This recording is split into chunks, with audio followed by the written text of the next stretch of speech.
Sotsiaaldemokraadid kutsusid täna ühisele koosolekule Reformierakonna, Parempoolsed ja Isamaa, et Tallinna võimaliku koalitsiooniga edasi minna.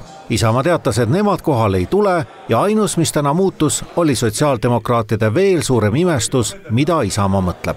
Ausalt öeldes ma olen väga üllatunud, et olukorras, kus ju Isamaa tegelikult enne valimisi isegi reklaamis kutsus inimesi üles, et valige Isamaa, et Keskerakond ei tuleks tagasi võimule ja nüüd, kui on põhimõtteliselt volikogu enamus olemas, et jätta Keskerakond opositsiooni, et niivõrd printsipiaalses üsna mustvalges küsimuses tegelikult on Isamaa hakanud siin võbelema, see üllatab mind.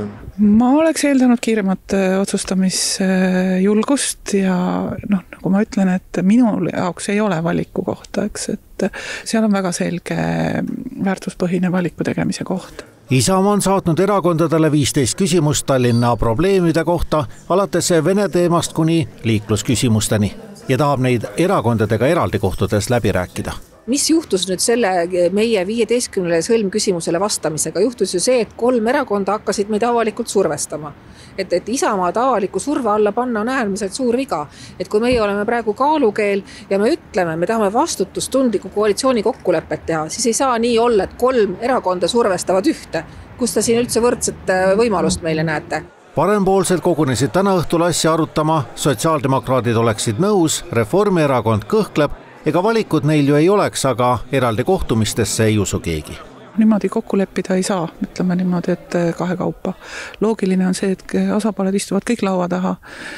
Ega see, et kui 4 osapoolt istuvad laua taha, ei tähenda ju koheselt alati seda, et kokkulepet saadakse. Sest eks meil on ka mingisuguseid küsimusi sotsiaaldemokraatidele või parempoolsetele või Isamaale ka, eks, et me ei ole ju kõik ühesugused erakonnad. Praeguse seisuga tõesti on oluline see, et siiski lähipäevadel tekiks selgus ja koalitsioonikõnelused saaksid alata, sest ega siin aega raisata ei ole, on vaja järgmise aasta linna eelarve kokku panna ja ka uued linnajuhid valida. Riina Solman ei varja, et kohtumiste mõte on mitte uurida vaid tulevikku, vaid ka klaarida minevikku. Tuleb vaadata otsa sellele, mis on tehtud, mitte ainult Jevgeni Ossinovski linnavalitsusele, aga sellest ka eelnevale, kõikidele nendele vigadele ja nendest vigadest õppida, neid tunnistada ja see võib-olla teatud asju tunnistada sellises veetšia vormis, kus me kõik koguneme, ei olegi võimalik. Et selleks on sellised kahepoolsed läbirääkimised täiesti normaalne ja need ei pea toimuma loomulikult kuidagi trummipõrina saatel või välklampide saatel. Solmani sõnul kohtub Isamaaga Keskerakonnaga, et arutada nendega koalitsiooni loomise võimalusi.